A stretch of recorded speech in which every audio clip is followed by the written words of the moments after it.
Hello everyone and welcome back to Finnish Firearms and History. Matt DeRizio here, author of Finnish Mosin-Nagant, 3-line rifle to Ukko Pekka, and today we're going to cover something a little different, but absolutely essential for anyone serious about preserving these incredible pieces of Finnish military history. What you're looking at right here might not seem like much to the casual observer. Looks like an M91, right? But to the serious Finnish Mosin-Nagant collector, these are as rare as hen's teeth. This, my friends, is a 22 caliber Finnish M91 Mosin-Nagant Trainer rifle. Let me tell you, finding a loose one of these is practically impossible. They are incredibly rare in any condition. Unfortunately, when I first acquired this example, it was missing a critical component, the bolt head, and it couldn't be fired without it.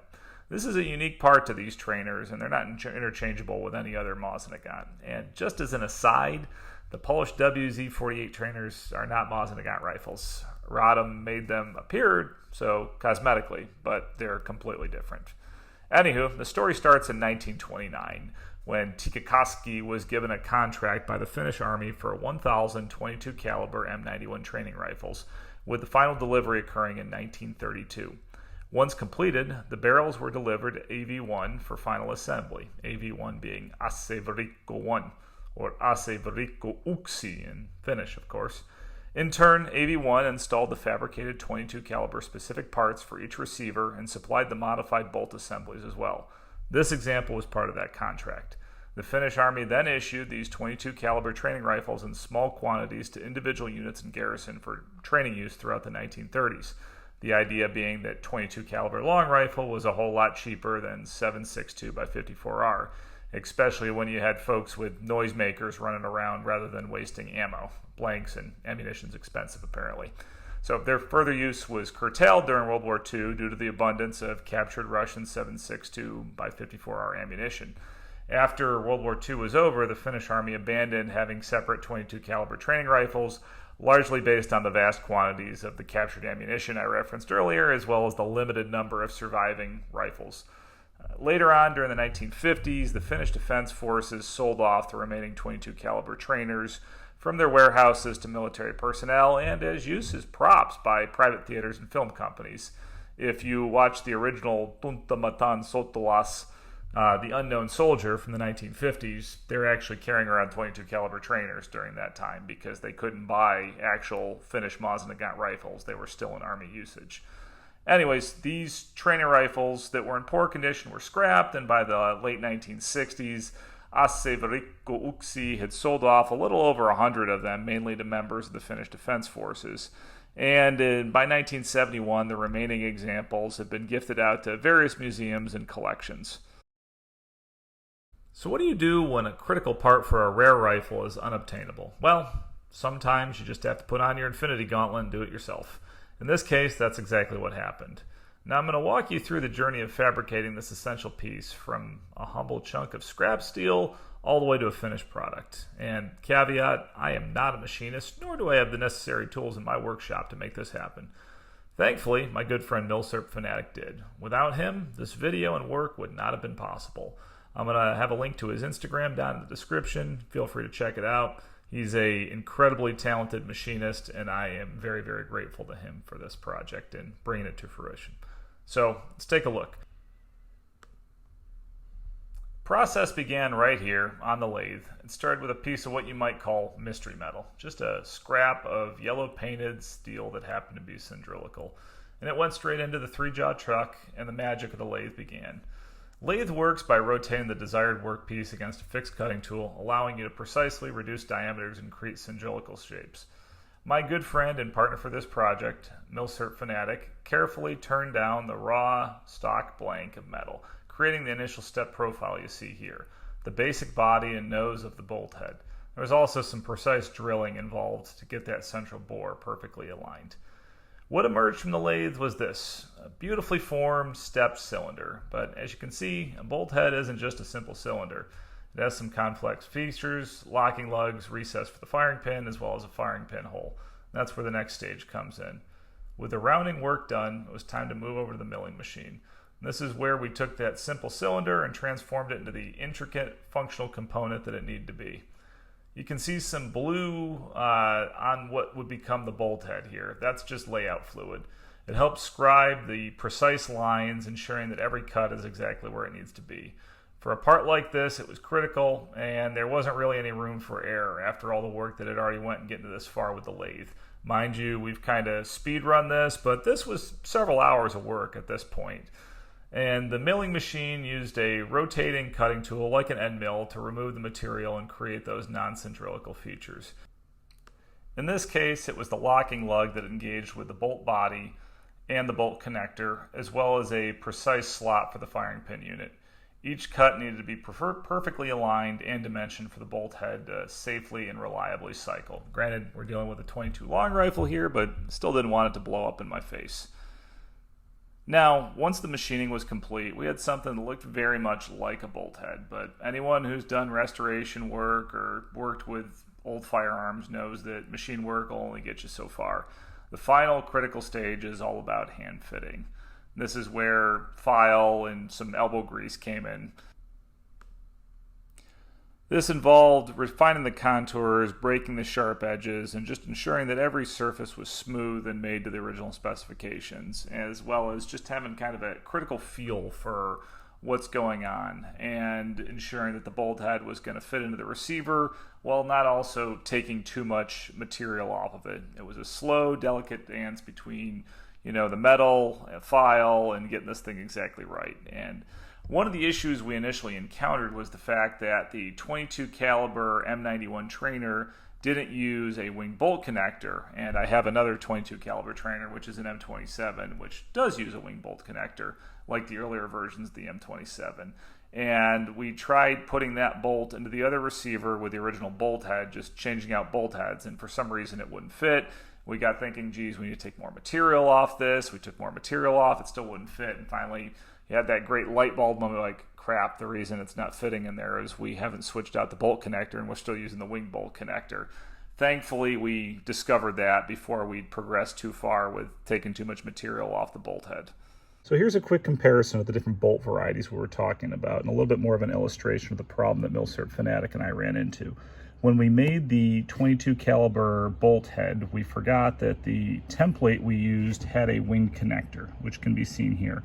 The wing connector was only on the Finnish M27 Mosin-Nagant variants, and for whatever reason, even though the wing connectors hadn't been used in over 3 years when they started making the .22 caliber variant, they carried it over. So wing connector on a .22 caliber right here, and a standard one right there, and then a standard Mosin-Nagant bolt right here, and a standard .22 caliber Mosin-Nagant M91 bolt here.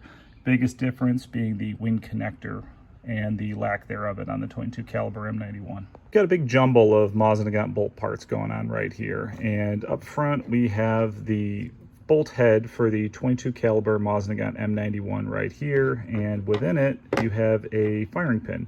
Now what's interesting about this firing pin is it's a tiny separate piece which interacts with the main firing pin on the bolt body right here. You can see how it's cut off, and essentially when this spring's under tension, this part gets pushed forward, it impacts the rear of this firing pin that's inside of the bolt head, and then fires the rimfire round. This differs in comparison to a standard Mosin-Nagant bolt, where your firing pin actually extends through the bolt head, and then the firing pin comes out the tiny protrusion in the bolt head here. With the .22 caliber M91, the bolt head's really got a separate portion of the firing pin that's within it that's not attached to the rest of the firing pin. And then if you compare that with the .22 caliber M27 that we used as the template, the original is right here, and then we'll take a look at the clone that Milsurp Fanatic and I made right there.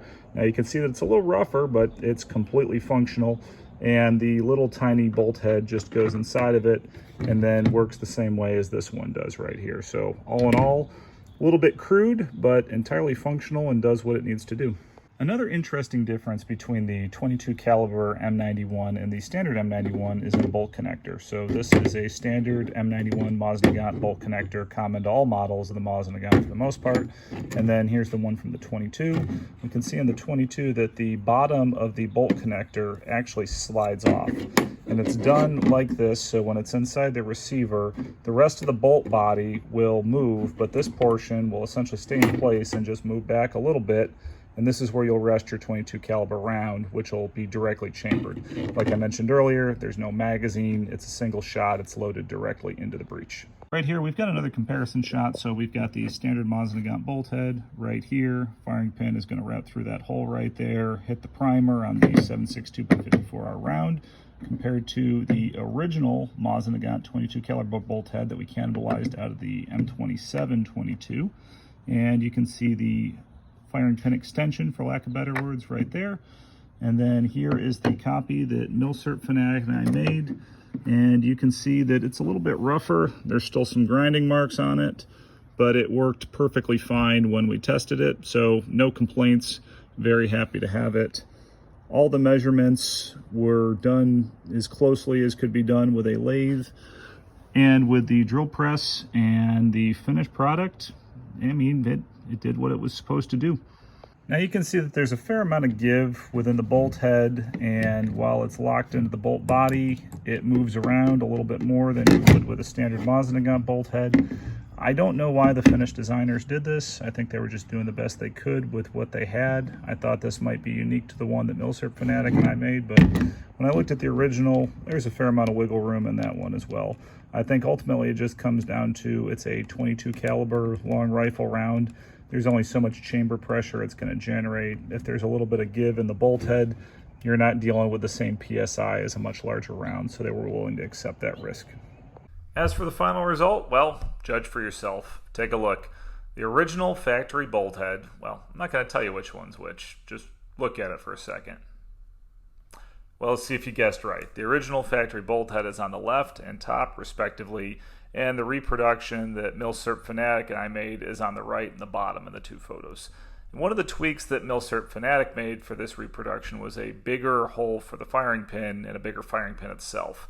This was largely based on the materials and equipment that he had available, and we're a little concerned on whether or not it would cause any functionality issues, but those concerns ultimately proved unwarranted. And you can see some subtle differences in the finish. The original has that lovely aged patina and a very smooth, almost polished look from decades of use in factory finishing. Reproduction, fresh from the workbench, shows the telltale signs of the milling and, more importantly, the fine, delicate marks from the hand filing. It's a sharper, cleaner look and a testament to Milsurp Fanatic's work. With a little bit of time, usage, and some polishing, those sharper lines will fade, and these two examples be completely undistinguishable unless you're looking at it from the firing pin end. Well, here's the kicker and the true success of this project. These bolt heads are fully interchangeable. Every dimension, every angle, every functional service, meticulously replicated by Milsurp Fanatic. And while they might not be aesthetically identical twins, mechanically they're at least brothers. And that means the newly fabricated bolt head will drop into any 22 caliber Finnish Trainer, whether it's an M27 or an M91, and function just as reliably as the original. Now I know what you're wondering. Did I shoot it? And the answer is yes. Yes, I did. Why do all that hard work if you can't sample the fruits of your labor? All that work, the turning on the lathe, the milling, the filing, it all came down to this one moment. There was only one way to know if we'd successfully saved this piece of Finnish history. Final function test. We needed to know if this bolt head was going to safely withstand live rounds and not blow up in my face. So, full disclosure, this video and all the fabrication work with Milsurp Fanatic took place back in March. That's why it still looks like winter, and because it was, and upstate New York was pretty freaking cold in March. Between now and then, I moved my family across the country, started a new duty assignment, my wife and I welcomed our 5th child into the world, so yes, I'm a little behind on content, but working on fixing that. So, here you can see me loading a standard 22 long rifle round directly into the chamber. This rifle's a little finicky when it comes to rounds. Each one hand feeds. Although the magazine is there, it's completely cosmetic. You don't load any rounds in the magazine. It's a single shot rifle with the rounds fed directly into the chamber. So, taking a look at the video, we are about to fire a Finnish 22 caliber M91 that my good friend here manufactured a new bolt head and firing pin for.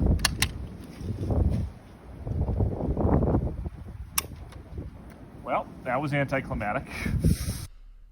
Well, yeah, that was a bust. But turns out it was just a dud 22 round. Milsurp Fanatic and I messed around with it, tried to fire it several more times, finally changed out rounds, fired several successful rounds, and then thought, maybe we want to film a successful one. Yep.